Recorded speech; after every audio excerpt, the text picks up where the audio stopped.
It was the final winter of the war, and over the misty wetlands of Louisiana, the dawn rose heavy with dread and anticipation. Marshes whispered under the cold wind, their waters reflecting the pale orange of a reluctant sun breaking through gray clouds. Somewhere beyond the cypress trees, faint drums echoed, the sound of a foreign army marching toward the heart of the American South. It was January 1815, and the fate of New Orleans hung like smoke above the river. Men who had never seen battle tightened their grips around rusted muskets, their breath rising in foggy bursts as they peered across the delta. Farmers, frontiersmen, freed slaves, and sailors from distant shores now stood shoulder to shoulder, united by fear and purpose. They could smell the river's decay mixed with gunpowder and sweat, the scent of a land preparing for war. In those still moments before the storm, every man knew what happened here would echo long after the war itself had ended. By the end of 1814, the War of 1812 had stretched the young United States to its limits. Washington had burned, the Northern Front had stalled, and Britain, newly free from its wars in Europe, turned its full attention toward America's vulnerable South. The Mississippi River was the key, a lifeline of trade and movement that bound the young republic's interior to the world. Whoever held New Orleans controlled the gateway to the continent, and the British intended to seize it before peace terms could be signed in Europe. Across the Atlantic, a British expeditionary force assembled with precision and pride.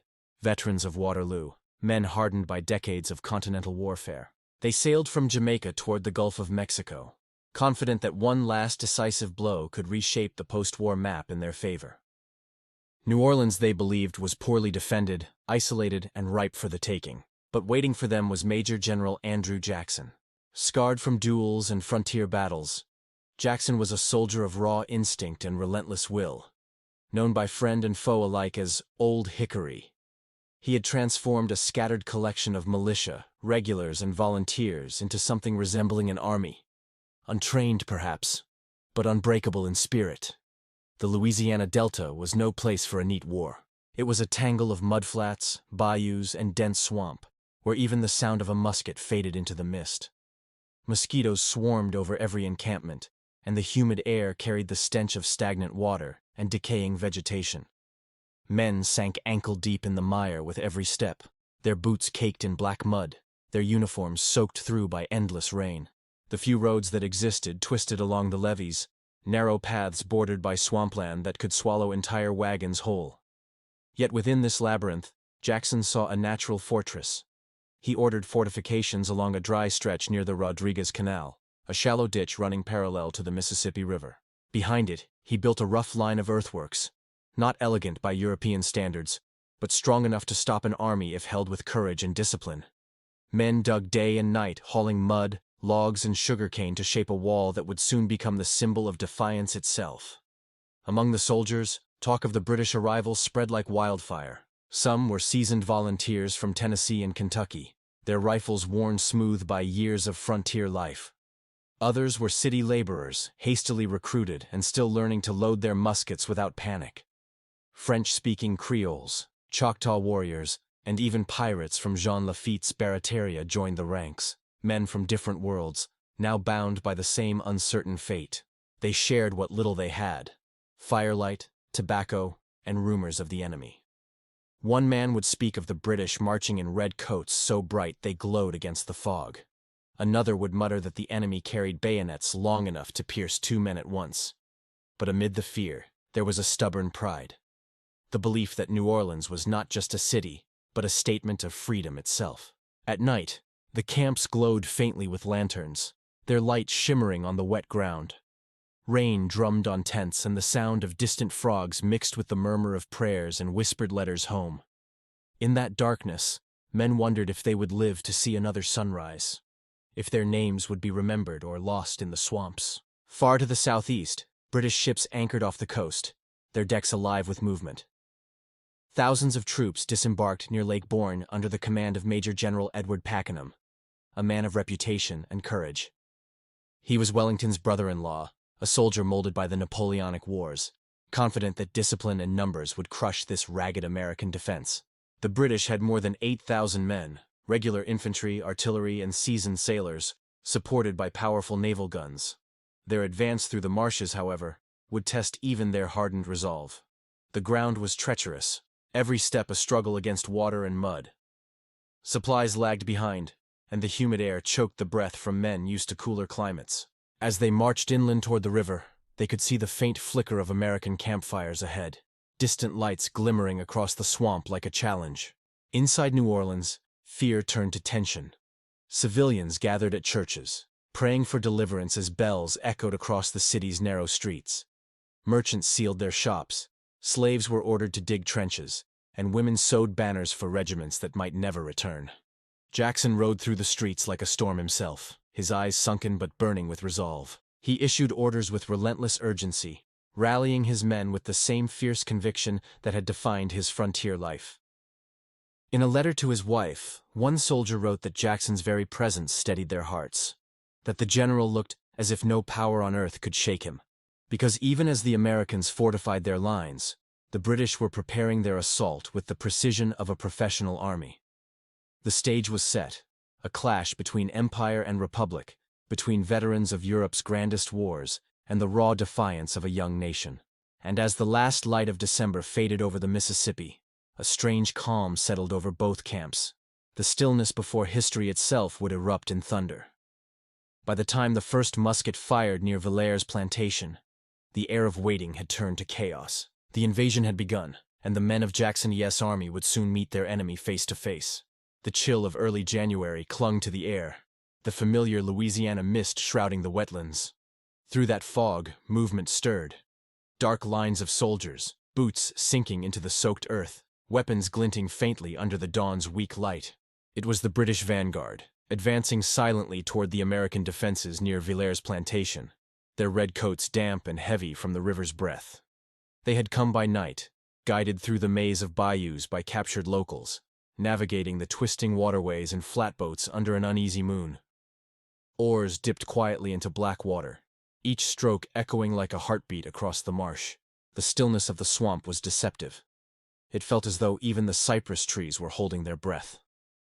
Then came the first gunshot, a sharp crack that shattered the silence and sent ripples through the mist. American sentries at Villers plantation had spotted movement along the levee, and chaos erupted in an instant. The British, startled but relentless, surged forward with bayonets fixed, driving the defenders back through fields thick with fog and gun smoke. Villers' men fought fiercely, but they were outnumbered, their small outpost overwhelmed by disciplined volleys that cut through the murk like thunderclaps. Drums began to beat in the distance, slow, deliberate, echoing through the marsh like the pulse of the invasion itself. By morning, British troops had secured the plantation, using its grounds as a forward base less than 8 miles from New Orleans. From its balconies, officers could see the faint rise of smoke over the city, a sight that stirred both excitement and unease among their ranks. The swamp had taken its toll, leaving their soldiers drenched and their position exposed. Andrew Jackson learned of the landing within hours. "By the Eternal," he was said to have shouted, "they shall not sleep on our soil." Within hours, the rough camp around Rodriguez Canal exploded into motion. Militia from Kentucky and Tennessee assembled with their long rifles. Creole volunteers gathered under tricolor banners, and Jean Lafitte's Baratarians loaded powder with steady, practiced hands. The city's bells rang, calling men to arms as carts rumbled through the muddy streets carrying ammunition, planks, and barrels for makeshift defenses. The night that followed was electric with urgency. Torchlight flickered across the American lines as men packed cartridges and checked flints, their faces grim but resolute. Jackson rode among them, his uniform spattered with mud, his horse lathered in sweat.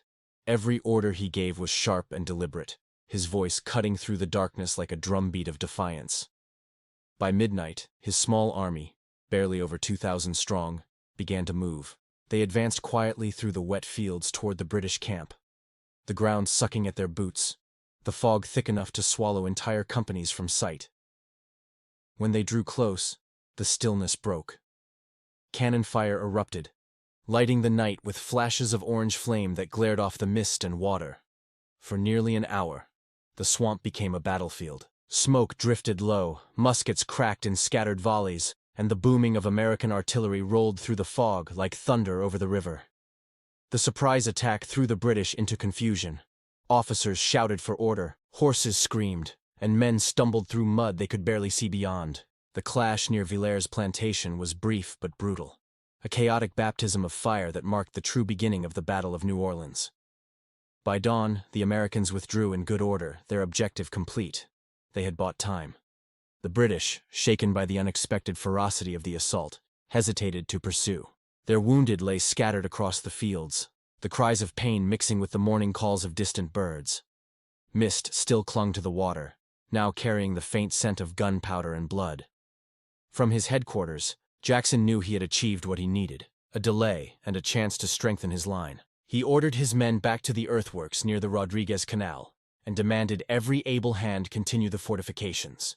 Civilians, free black laborers, and soldiers alike toiled side by side, building what would soon be known as Line Jackson. The British, meanwhile, gathered their strength. Reinforcements and artillery arrived through the swamp with immense difficulty. Men pushed heavy cannons through waist-deep water, their uniforms clinging to their skin, their boots ruined by the sucking mud. General Pakenham studied the ground and the enemy's position, realizing the challenge ahead. The American line was stronger than anticipated, and Jackson's men, though irregular, fought with the tenacity of cornered wolves. Pakenham called for a temporary halt to regroup and prepare for a decisive engagement. He believed a full assault could break the American line quickly, before reinforcements from upriver could arrive. But every hour he waited allowed Jackson to tighten his defenses and harden his men's resolve. The balance of advantage, once clearly in Britain's favor, began to shift with the rhythm of the muddy river itself. In the days that followed, the no-man's land between the two armies became a place of eerie stillness. Scouts moved through the reeds, listening for the clatter of tools or the distant roll of drums. At night, both sides could see each other's campfires flickering across the swamp, small defiant beacons in the endless dark. Every man on both sides knew that a great reckoning was coming, one that would be decided not by numbers, but by endurance and sheer will. The Americans, though exhausted, took comfort in Jackson's unyielding command. He was harsh, often unforgiving, but his determination gave them strength. He spoke of honor, of defending home and freedom, of standing firm even when the odds seemed impossible. Those words echoed through the camp, whispered in the dark by men too tired to sleep but too proud to despair. The British were no less resolved. For them, this campaign represented the pride of empire, the belief that disciplined soldiers could overcome any resistance. They marched, drilled, and prepared, their scarlet coats drying stiff under the Louisiana sun, their officers watching the American line through spyglasses with cold precision. They had come too far to retreat, and they intended to finish what they had begun. And so, both armies stood locked across the sodden ground, one defending its home, the other chasing its glory. The tension between them grew heavy as the days passed, each sunrise marking one step closer to the thunder that would decide everything. When the dawn of January 8th finally approached, the men on both sides awoke to a silence that felt almost sacred. They checked their muskets, adjusted their uniforms, and waited for the sound that would end the waiting: the first cannon's roar. By dawn on January 2nd, the Mississippi Delta had become a fortress of mud, sweat, and resolve. The American camp, stretching along the Rodriguez Canal, resembled a hive of movement, men digging, hauling, stacking, and shouting beneath the gray Louisiana sky. Every spadeful of earth carried the weight of desperation, for they knew the enemy stood just beyond the mist, preparing to strike again.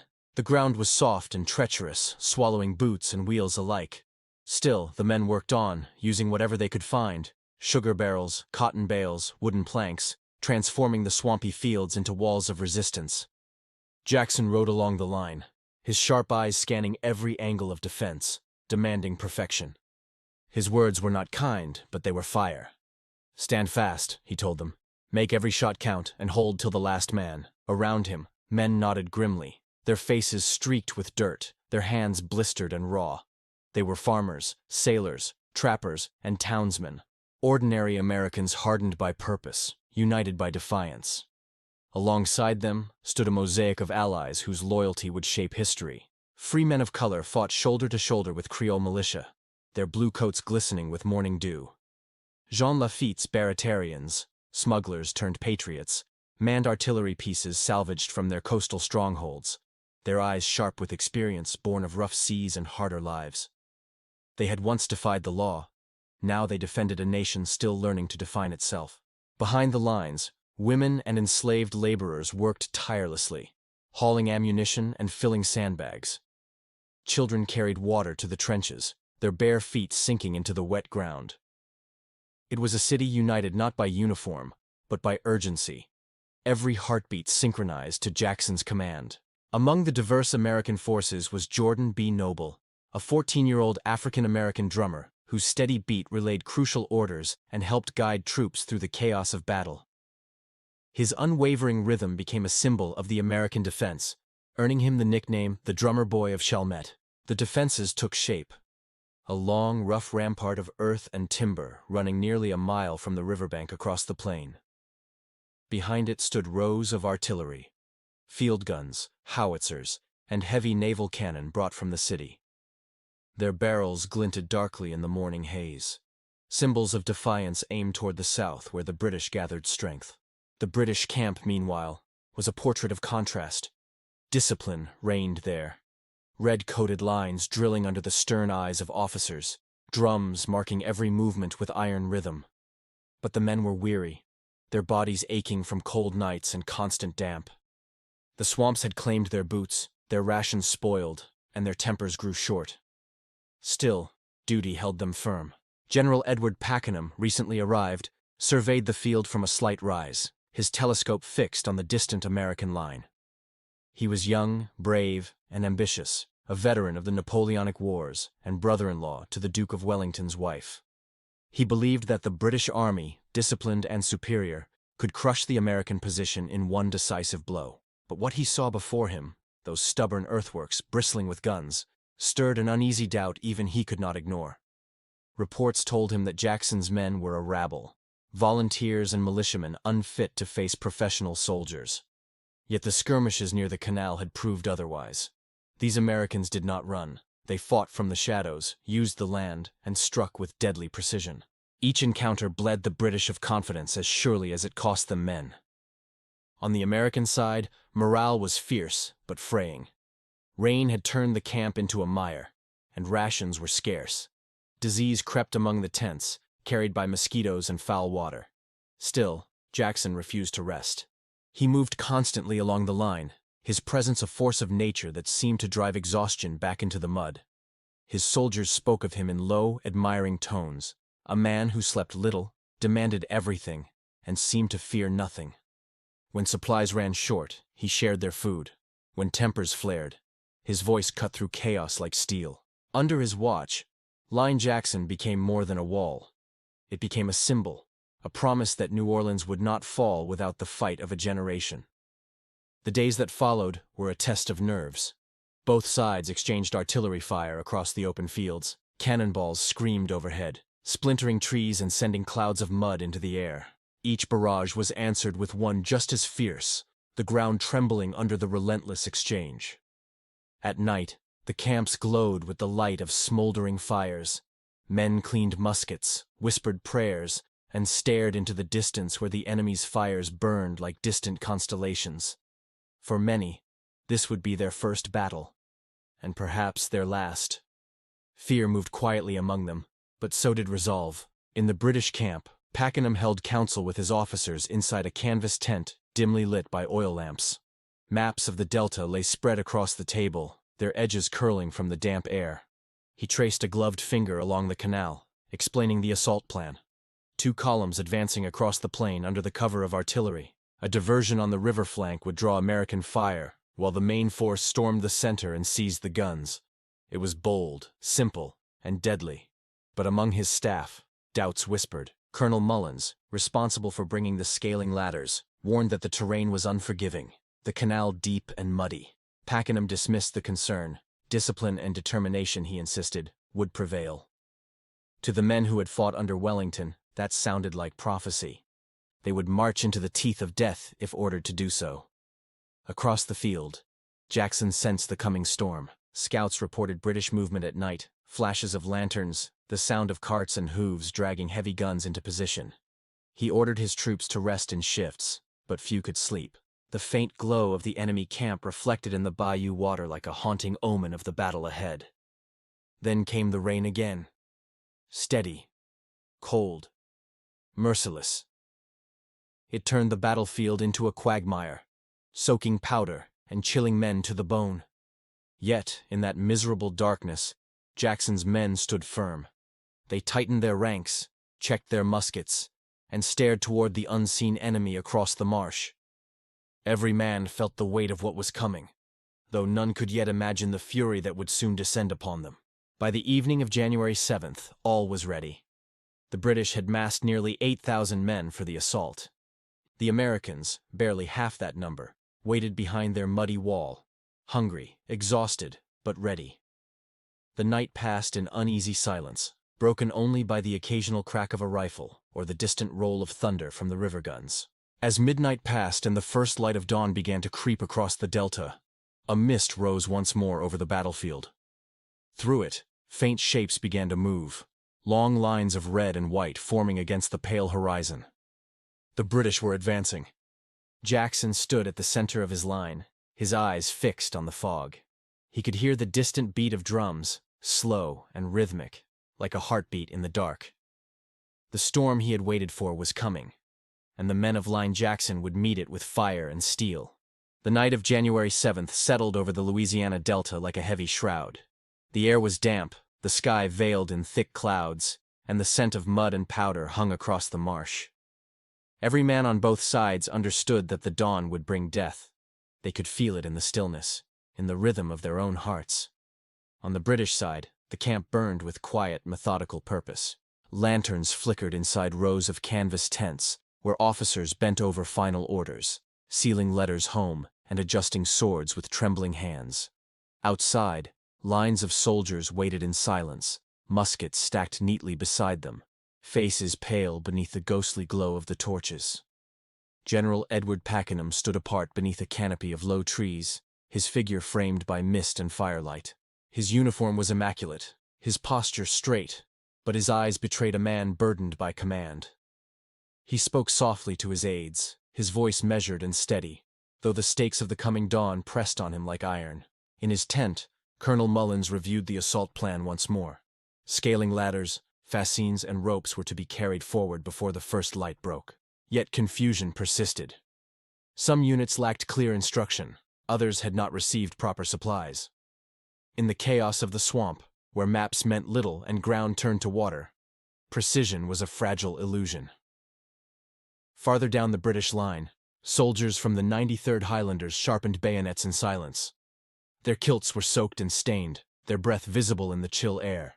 They whispered prayers in Gaelic, small fragments of home spoken into the Louisiana dark.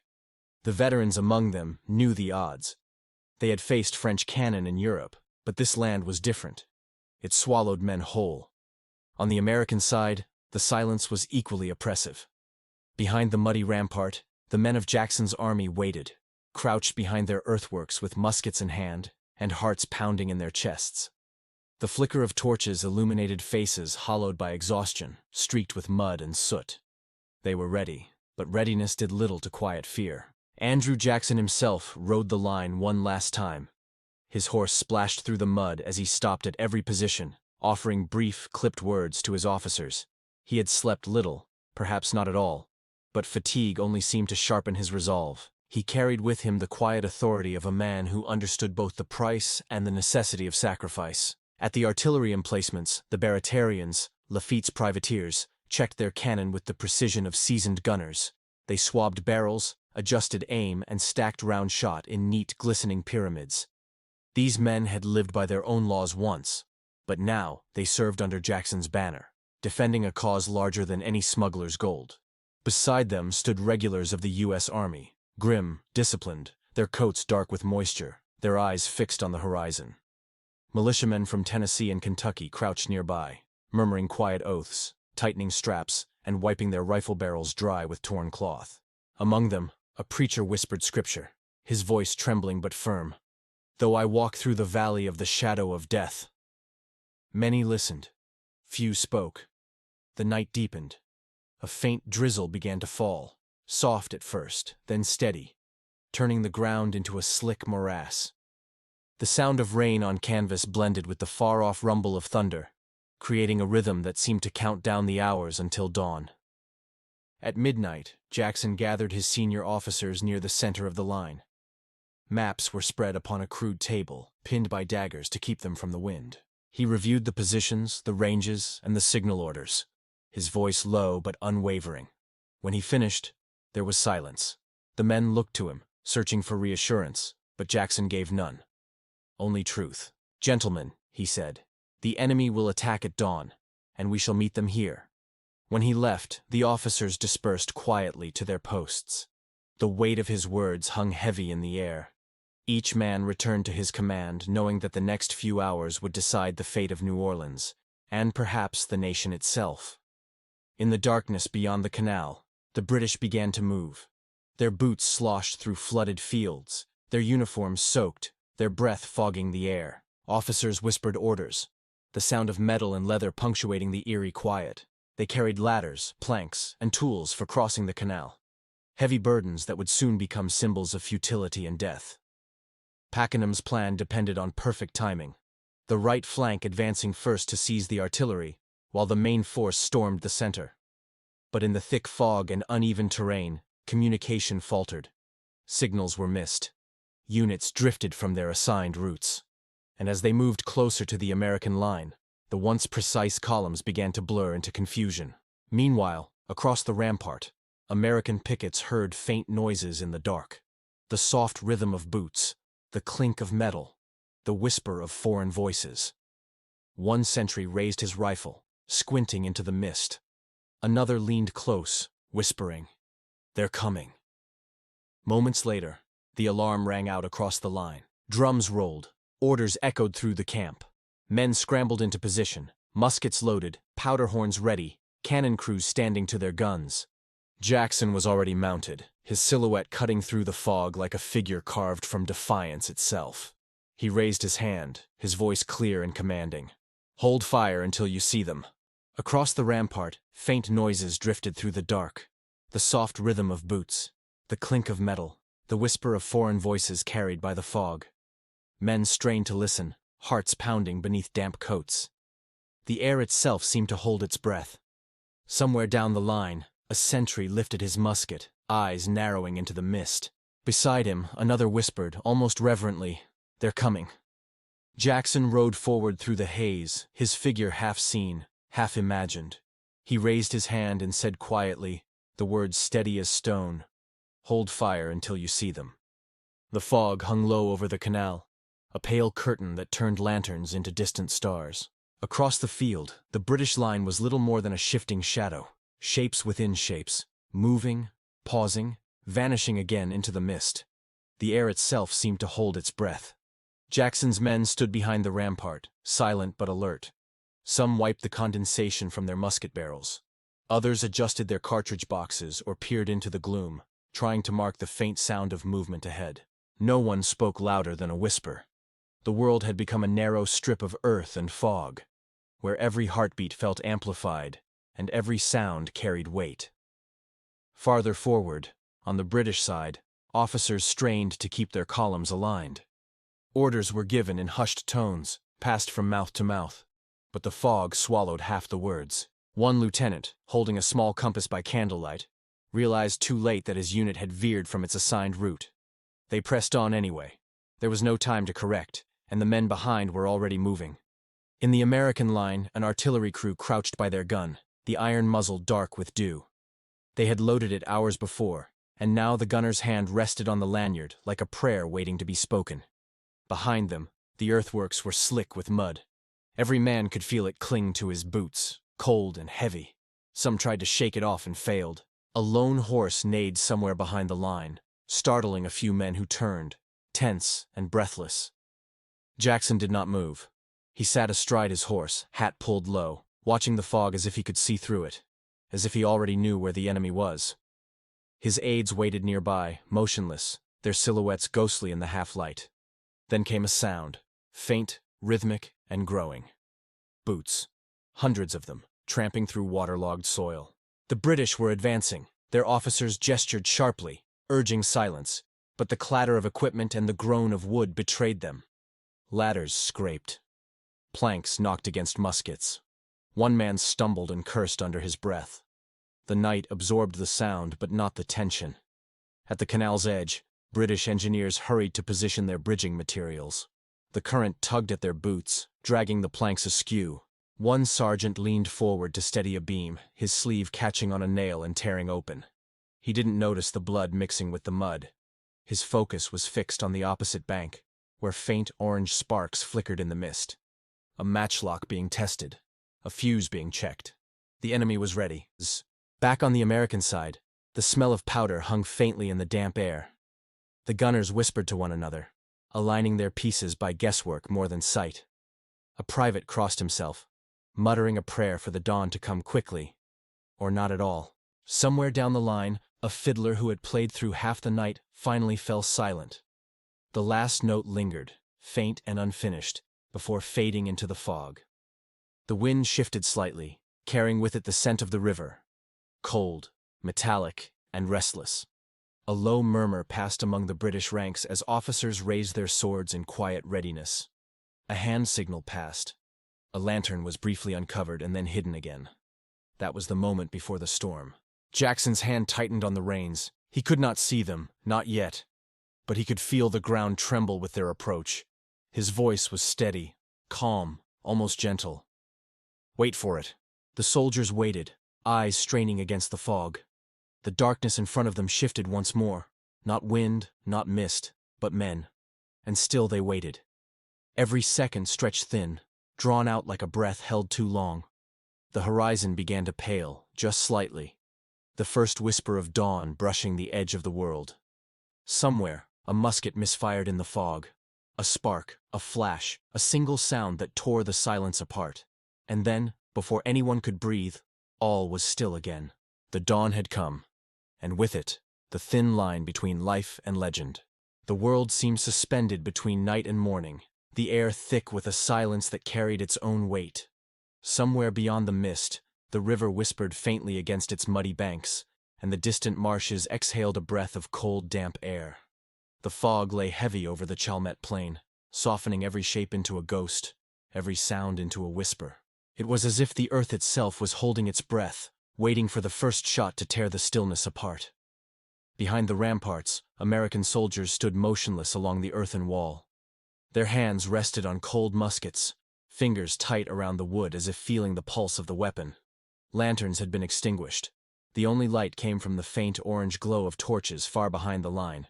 Jackson rode slowly along the works, his horse's hooves muffled in the damp earth, the brim of his hat glistening with dew. He said little, offering only a nod to each regiment, his gaze fixed toward the white void ahead. Down in the British ranks, the order to advance had been given quietly, passed by whisper and gesture rather than shout. Men began to move through the mist like shadows uncoiling from the dark. Their boots sank into the sodden ground, the water rising to their ankles with each step. They clutched ladders and fascines, heavy bundles meant to bridge the canal, their breath fogging in the bitter air. Officers strained to keep the column straight, but the fog swallowed formation and command alike. Farther ahead, small detachments carrying scaling ladders lost sight of their comrades, veering slightly off the intended path. The marshland pressed in on either side, and what should have been order became uncertainty.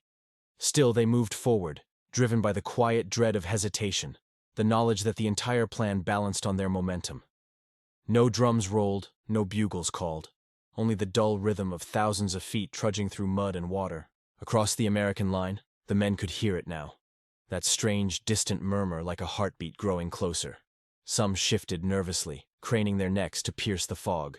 Others whispered a prayer under their breath, their voices barely audible over the faint clatter of metal and wood. Jackson halted near a gun emplacement, speaking briefly to a young artillery officer. "Wait until they are clear," he said softly. "Let the fog betray them." The officer nodded, glancing down the barrel of his cannon, its muzzle aimed into the pale nothingness. He could feel the tension humming through his men. A mixture of fear and grim anticipation.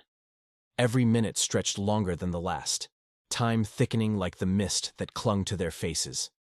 Even the horses grew restless, snorting softly, as if they sensed the violence pressing against the horizon. Then, somewhere in the distance, a musket fired. A single sharp crack that vanished into the fog.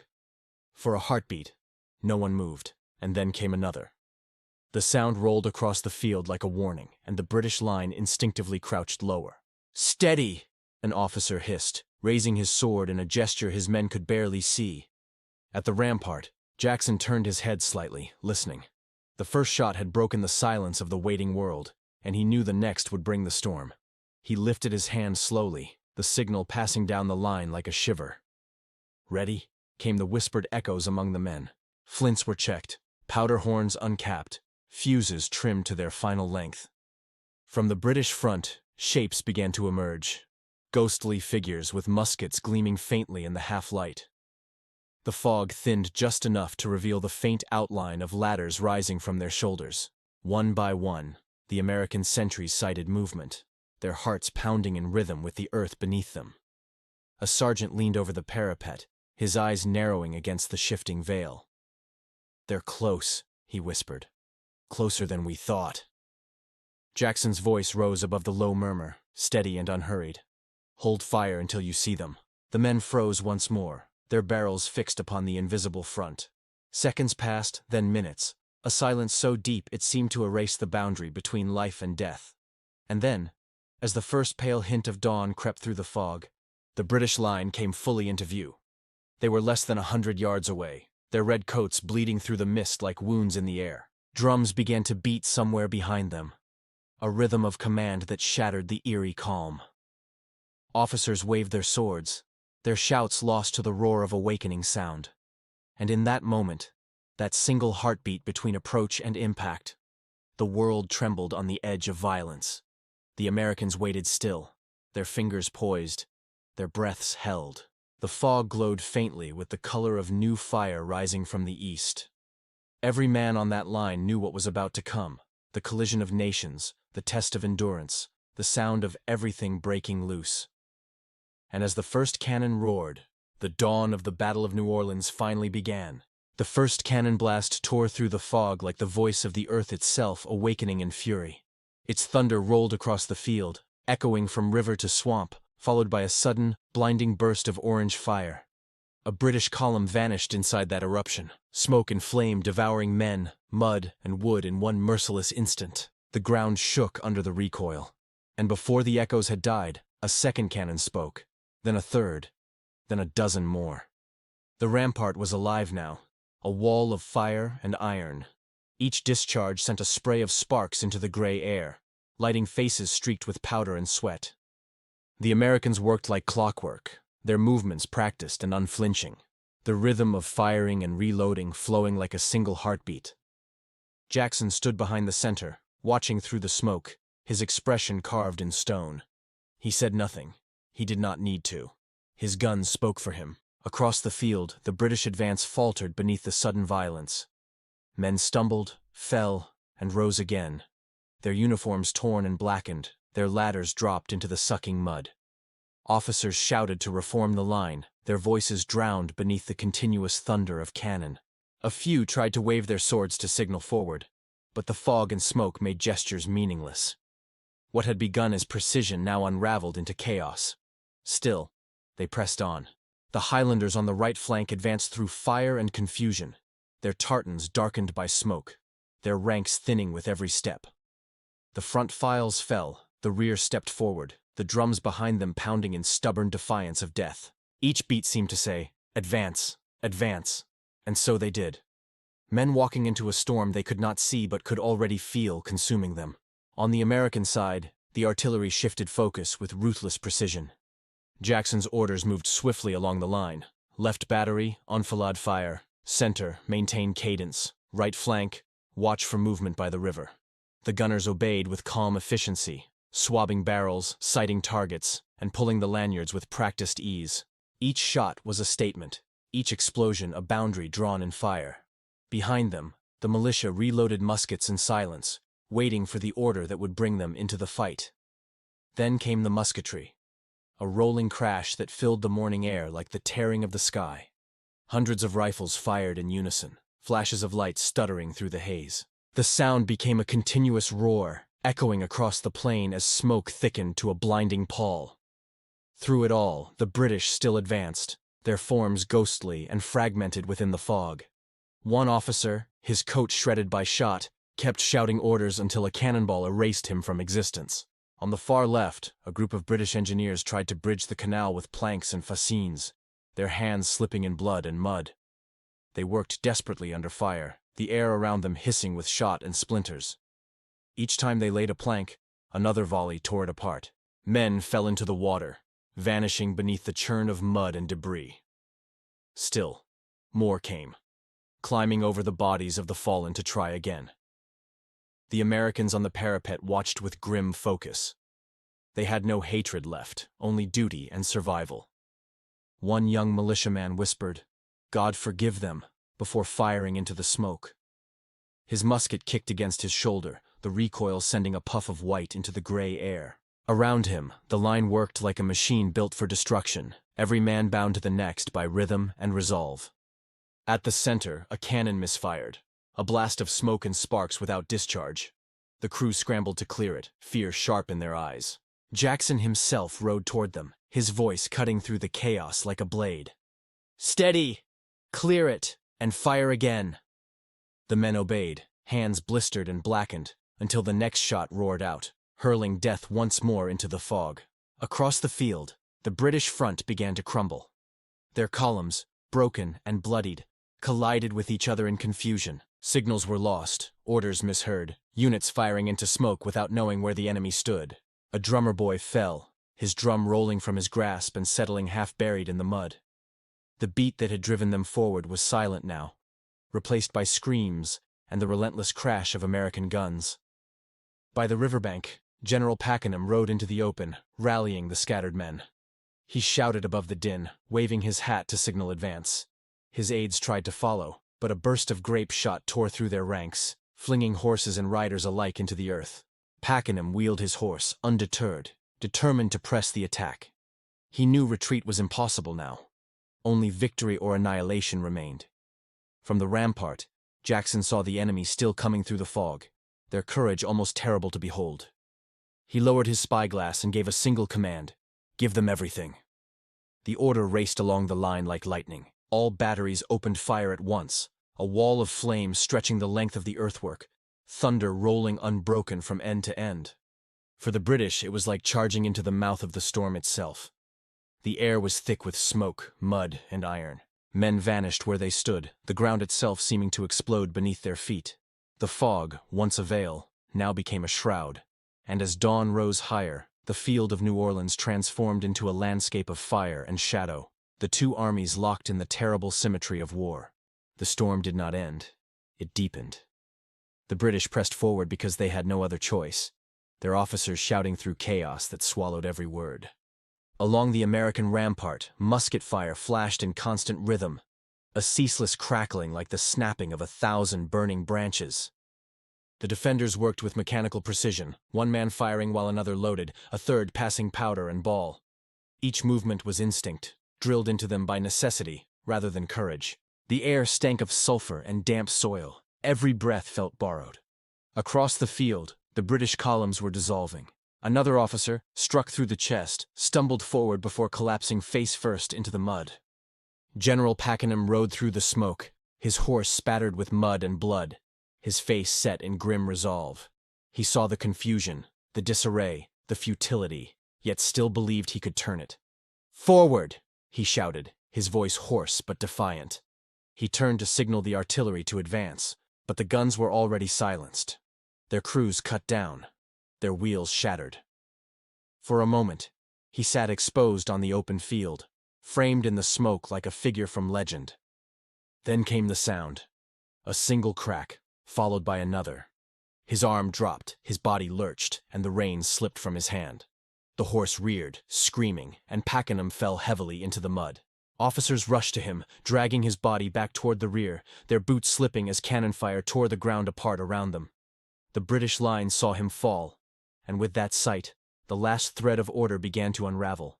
Jackson, from his vantage, saw movement shift through the fog, confusion spreading like fire through dry grass. He gave no cheer, no triumph. only a quiet nod to his aide. Hold position. Keep firing. The order was passed along the line, calm and deliberate. The Americans fired by volleys now, methodical and relentless, every shot guided by discipline rather than rage. The British attack collapsed inward. Men turned not to flee but to find direction, only to discover none remained. The marshland that had hidden them at night now trapped them in daylight. Wounded soldiers fell and were swallowed by mud, their cries muffled by the endless thunder of guns. Some tried to swim the flooded canal, dragging their muskets like anchors, only to vanish beneath the surface. Amid the chaos, small knots of soldiers still fought to advance, men too far forward to retreat, driven by duty or despair. One sergeant led a handful across a plank bridge, shouting, "For the king!" A burst of grape shot answered, sweeping them away before the echo faded. The plank splintered, and what remained of the bridge sank beneath bodies and water. Behind them, the next wave faltered, then stopped entirely. By now, the sun had risen fully, pale and cold, casting weak light through the drifting smoke.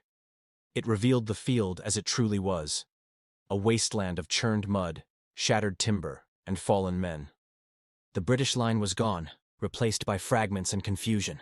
Their officers tried to rally again, but there was no sound left to command over. Only the wind and the distant crackle of musketry remained. Jackson's artillery slowed its pace. The cannons still thundered, but with longer pauses between. He rode the line, his horse stepping carefully among spent shells and debris. "Cease fire when they break," he ordered, voice even. The men obeyed, not cheering, not speaking, just lowering their rifles and waiting for the smoke to clear. What emerged from that haze was silence. At first, no one trusted it. It seemed impossible after so much sound. Then, slowly, the shapes of retreating figures took form. Redcoats fading into the fog, banners lowered, muskets dragging. The British army was pulling back, their advance broken, their commander gone. What had been a grand assault was now a slow, painful withdrawal across the same ground they had died to cross. From the parapet, the Americans watched them go. Some leaned on their muskets, too exhausted to speak. Others sank to their knees, trembling not from victory, but from what they had endured. Jackson dismounted, removing his hat as he looked toward the field. "God forgive us," he murmured quietly. A prayer lost beneath the settling mist. The battle of the morning had ended, though no one yet dared to believe it. The guns still smoked. The air still smelled of iron and blood. But beyond the canal, the enemy was gone. The silence that followed was not peace, only the absence of sound, heavy and absolute. And as the soldiers of both nations counted the cost, the Mississippi rolled on, indifferent and eternal. The guns fell silent not all at once, but in slow, uneven intervals, as if the battlefield itself were struggling to remember how to breathe again. The thunder that had shaken the swamp for hours began to fade, replaced by the soft hiss of wind through the reeds, the distant cry of a bird startled by smoke. What had been a world of fire and motion only moments ago now existed in a gray suspension, where sound seemed to travel too far and men spoke in whispers without knowing why. The smoke hung low, a heavy curtain that revealed and concealed in equal measure. Through it, the first faint shapes began to move, American soldiers stepping cautiously from their ramparts, their faces pale beneath the soot, their eyes wide and searching. They carried no cheers, no shouts of triumph, only the quiet disbelief of men who had survived what they were certain would kill them. Boots sank into the wet earth, into the ruts carved by cannon wheels and the ash of exploded powder, and each step seemed to disturb the silence that had not yet settled. Beyond the canal, the British line was gone. What remained were fragments. Red coats torn and scattered, muskets half buried in mud, and the faint glimmer of discarded bayonets catching the dim light. A few voices called out across the distance, hoarse, desperate, pleading. The wounded were everywhere, some moving feebly, others utterly still. The air reeked of sulfur, blood, and smoke, and over it all hung that strange calm that only follows great violence. American officers gave quiet orders to hold fire, to cease pursuit. White flags began to rise through the haze, carried by trembling hands. A British ensign, his face gray with exhaustion, stumbled forward with a strip of torn cloth tied to his ramrod. He said nothing, There was nothing left to say, and Jackson's men lowered their weapons in weary understanding. Soon, the field between the lines filled with figures from both sides, meeting in cautious truce. They walked among the fallen, bending low, lifting heads, calling names that went unanswered. Colonel Carroll stood near the parapet, his hat in his hands, watching the medics pass by like ghosts in the mist. Some of the wounded cried out softly as they were lifted, their voices breaking the stillness only to fade again. Others clutched at their rescuers, whispering prayers or delirious words in accents of Scotland, Ireland, and England. Voices that, only an hour ago, had shouted in defiance across the same ground. General Jackson emerged from his tent at last. He walked with slow, deliberate steps, the brim of his hat pulled low, his expression unreadable. Around him, officers waited for orders, but he said nothing for a long time. He simply stood, gazing over the rampart toward the field beyond, the wreckage, the motionless forms, the strange peace that had followed slaughter. Someone approached and handed him a casualty report, but he did not take it.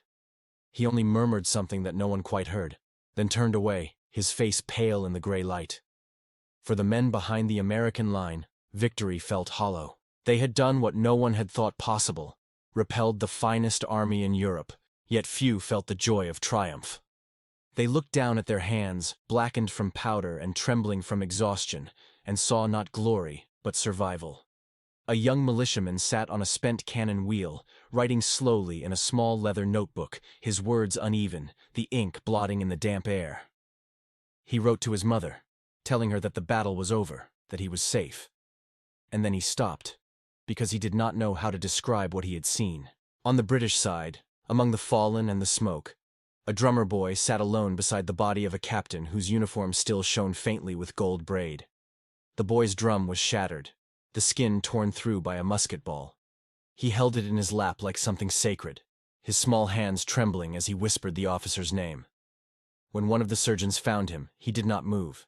He only looked up with wide, tearless eyes and asked if the captain would wake soon. No one answered. As the sun rose higher, the fog began to thin, revealing the full scale of the devastation. The battlefield stretched for miles, littered with the remnants of war. Muskets snapped in half, powder barrels burst open, flags trampled into the mud. The British dead lay thickest near the canal where the assault had broken. They seemed almost peaceful now, their faces turned toward the pale morning sky, their hands open as if reaching for something unseen. A few of the wounded still called out, faintly, their voices growing weaker with each passing moment. Jackson's aides came to him again, urging him to rest, but he shook his head. He stood by the rampart for hours, unmoving, his eyes fixed on the far side of the field. When one officer remarked that the victory would be remembered forever, Jackson only replied, "Forever is a long time for the dead." His words carried softly through the smoke, and the men around him fell silent. By noon, the exchange of wounded began. British officers, pale and mud-streaked, walked under white flags to the American line, their voices subdued but steady. Jackson met them briefly, offering medical aid without ceremony. There was no triumph in his tone, no hatred either, only the weary courtesy of men who had both seen too much. The truce held through the day, and by evening, the swamp was quiet again. As night approached, the fires burned low, and the fog returned thicker than before. The moon hung faint and distant above the river, its light filtering through drifting clouds of powder smoke. A few Americans sat by their guns, staring across the field, listening to the faint cries that still came now and then from the British side. Others prayed, or slept where they stood, leaning against their muskets, too tired to speak. The world felt suspended between two breaths, one of death, one of remembrance. In the darkness, a courier arrived from the city, breathless, carrying a packet of papers. Jackson opened it under the lantern light. His eyes scanned the first page, and for a long time, he said nothing. Then, very quietly, he passed it to his aide. The document bore the words that none of them could quite comprehend, a treaty signed in Europe weeks before, declaring that peace had already been made. But no one here had known. The swamp was silent again, the echoes of cannon fire fading into memory. The Mississippi flowed on, indifferent and eternal, carrying with it the ashes of battle, the tears of the living and the nameless prayers of the dead. Dawn would come again, gentle, pale, and mercilessly calm, over a field that had traded thunder for silence. The morning after the battle rose gray and uncertain, as if the heavens themselves hesitated to look upon what had been done below. A thin mist clung to the ground, curling through the reeds and drifting across the broken ramparts where smoke still lingered in the air. The thunder of cannon was gone now, replaced by the soft murmur of wind over the swamp and the faint calling of distant birds. It was as though the world had drawn a long, trembling breath, and then forgotten how to exhale. Men began to move quietly among the fallen. They carried shovels, stretchers, and lanterns, stepping carefully through the wet fields where the fog lay thickest. The ground was heavy with water and blood, swallowing their boots as they dug the first shallow graves beside the canal. No drums marked the labor, no prayers were spoken aloud, only the dull rhythm of spades and the soft splash of mud. Wooden stakes were driven into the earth, some bearing carved initials, others left blank, for too many names were already lost to memory.